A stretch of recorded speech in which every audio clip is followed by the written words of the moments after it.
This is our one mic challenge, where we see if we can record a full studio quality song with just one microphone. And for this, we're using the Behringer XM8500. And in case you're wondering, this is going to be a multi-video series covering everything off and some of the challenges I've been facing. And today, we're covering guitar and vocals. Now, if you missed it, we did something similar with just the SM58 to amazing results. I'll put that video up here. But in that video, we didn't show the process, which is a bit of a mistake on our part. We're amending that here. Now, I'm still in the midst of recording all the assets for the song, so nothing is final yet. But as I've made my way through the process, I did notice a few things that you might want to know if you're playing along at home. Now, in case you're wondering, for this song, I'm using an original called Meaningless that I recorded for an album back in 2007 and 2008. The original recording was just me on guitar, a lazy strum of a song, and of course, me singing. The original recording was bare bones in more ways than one. I was trying to save some money at the time, and it really does show through. That said, this is one of those songs that I've always hoped I could give a bit more life to in another way, and I think we're doing that here. Instead of just a singular guitar, kind of blowing this one up, using a bunch more instrumentation, and of course, instead of one vocal file, that will be filled out as well. I have a viola, a cajon, an acoustic bass, and whatever Dylan thinks to throw at this as well. So this is going to sound much fuller than the original for sure. Now, for the most part, the SM58 was rather easy to set up and record, and I cannot say the same for these XM8500s. I have done probably 100 to 150 takes to try to get just the right spot for these microphones. And I also had to combine that with multiple playstyles to try to get the best sound. And needless to say, I was getting rather frustrated. I wanted to use a pick for this song as it is a strum song, and I like some of the emotion conveyed with the pick strike. But there's something weird happening. I was getting almost a percussive hit between my guitar and the mics when they were at 6 inches. Now, this little piece was from a session I did strumming with my thumb, and you can actually hear the percussive hits, even with just my thumb.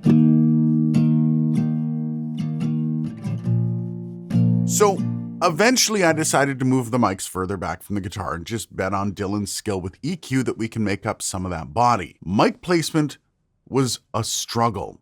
I tried to keep the mics away from the strings as much as possible, so I settled on the lower front lobe of the guitar for the left and the lower lobe of the rear for the right. Now, that left mic actually ruined one of my takes as it picks up everything, including arm movements.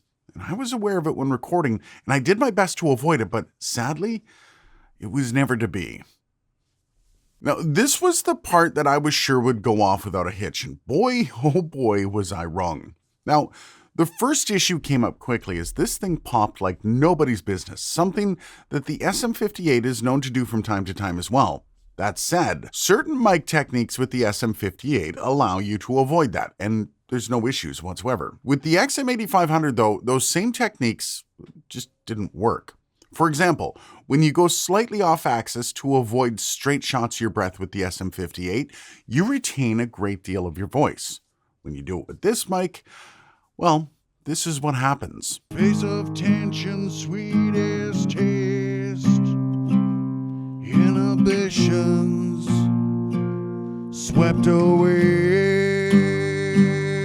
That is a whole bunch of clarity that's left on the table. So much so that I had to go and get myself a pop filter for recording with it, something that I never had to do with the SM58.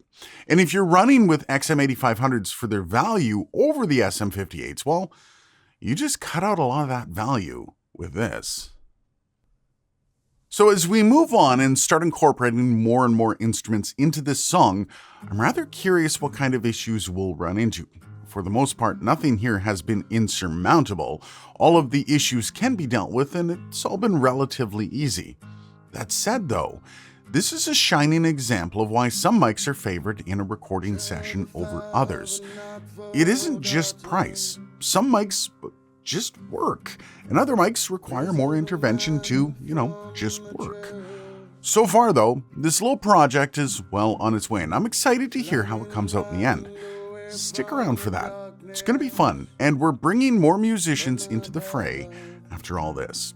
And if you didn't see our last one mic challenge, check out what an SM58 can do right here. Send a whisper through this dream. Tear the world apart for everyone to see.